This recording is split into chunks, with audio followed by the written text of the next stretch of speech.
குலசேகரப்பட்டினம் முத்தாரம்மன் கோவிலில் தசரா திருவிழா கொடியேற்றத்துடன் துவங்கிய நிலையில் வேண்டுதலை நிறைவேற்றும் வகையில் பக்தர்கள் பல்வேறு வேடங்களை தரித்துள்ளனர். ஏரல் பகுதிகளில் முத்தாரம்மன் தசரா குழுவினர் மேளதாளம் முழங்க ஊர்வலம் வந்தனர். காளி வேடம் அணிந்த பக்தர்கள் தங்கள் நாக்கில் சூடம் ஏற்றி அருள் வந்து ஆடினர்.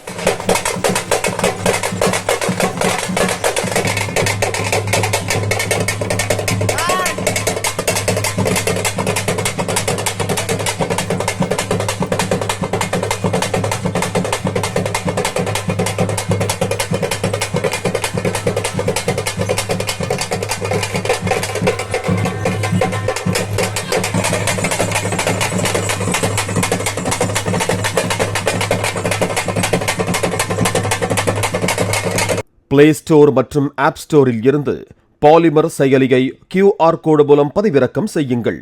செய்திகளை உடனுக்குடன் பெறுங்கள்.